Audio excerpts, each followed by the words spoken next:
King against Jared O'Mara. Non-counsel. Yes, I shall ask my lady, Mrs. Justice Lambert, to give the judgment of the court. On the 8th of February 2023, at the Crown Court at Leeds, the applicant was convicted of 6 offences of fraud.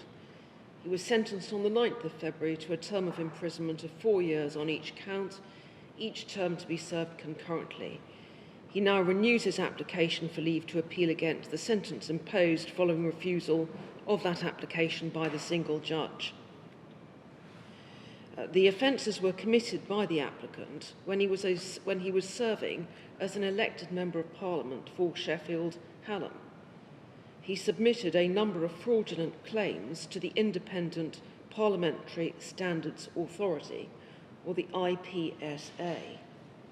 The IPSA was a body formed after the events of 2009 involving expenses claims made by members of the House of Commons and the House of Lords, and its responsibilities included the funding of members of Parliament's staffing costs and the reimbursement of expenses. The total value of the sums fraudulently claimed by the applicant was in the order of £52,050. There were 3 aspects to the criminal activity of the applicant. The employment of John Woodliffe, who was a friend and supporter of his, as a constituency support officer with a salary of £28,000 per annum.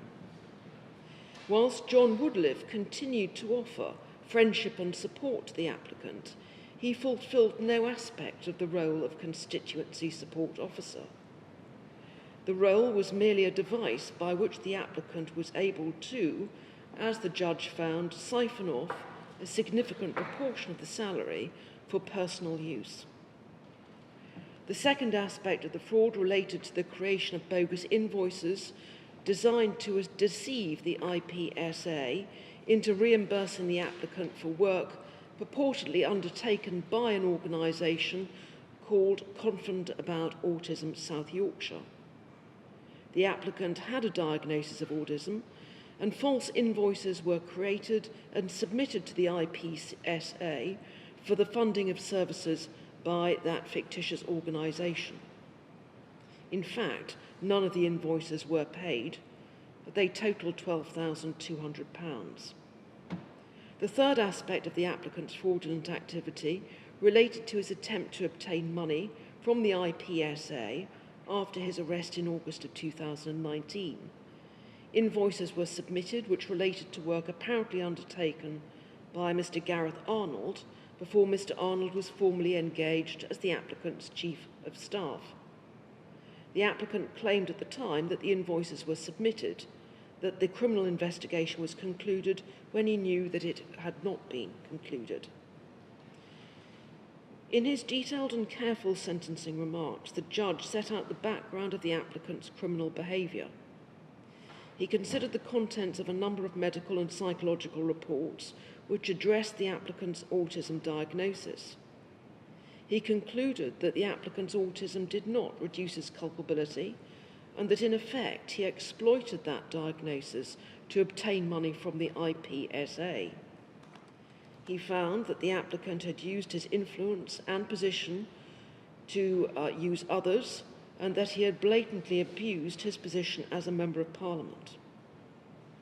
He found that the victim of the fraud was the IPSA, a body which operates to protect public finances and to maintain confidence of the public as a whole in the system of parliamentary expenses and the integrity of Parliament. He found that by the applicant's fraudulent behaviour, and had it been successful, it would have seriously undermined and eroded public confidence in the system. The applicant advances a number of grounds of appeal. Each ground was addressed and dismissed as lacking any merit by the single judge. We have carefully reviewed all of the documents in this case and considered each of those grounds of appeal afresh.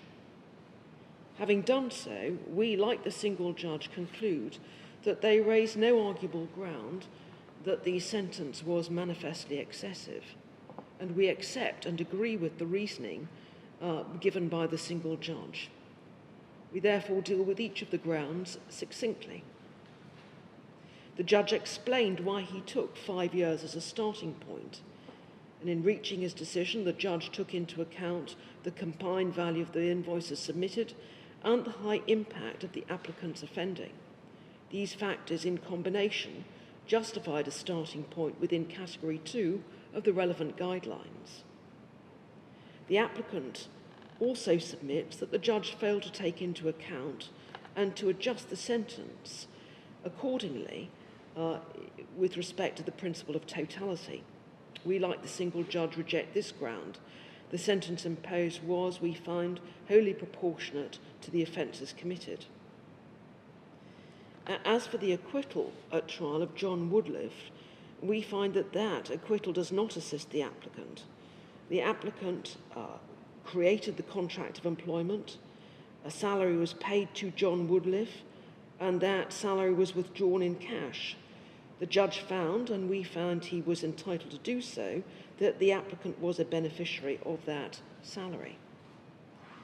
The judge was best placed to assess the level of the impact and harm created by the applicant's offending, and for the reasons which he gave, he considered the applicant's fraudulent activity to be of high impact. He provided reasons for that conclusions, and they are ones with which he agreed. The judge was best placed to consider the applicant's mitigation. He took it into account, and he also took into account that the applicant's disability would make his term of imprisonment all the more difficult. Finally, we have received a number of documents by way of late papers in this case. We record our gratitude to the applicant's mother for having facilitated the delivery of these papers to the court. We have considered those documents, which primarily relate to the engagement of Mr. Woodliffe, and in particular the timing and circumstances of the termination of his employment, with care. We do not find, having considered them, that they assist the arguments which are advanced in this appeal against sentence. It does not seem to us that the fact that the applicant instigated the redundancy of Mr. Woodliffe before his arrest is a factor relevant to the sentence imposed. Nor do we find that it is of assistance to the applicant that another judge in a different case, failed with wholly different facts, imposed a different and lesser sentence. Having considered all of these matters, we have concluded, and concluded without hesitation, that this appeal against sentence is not meritorious, and in these circumstances, we too refuse leave. Very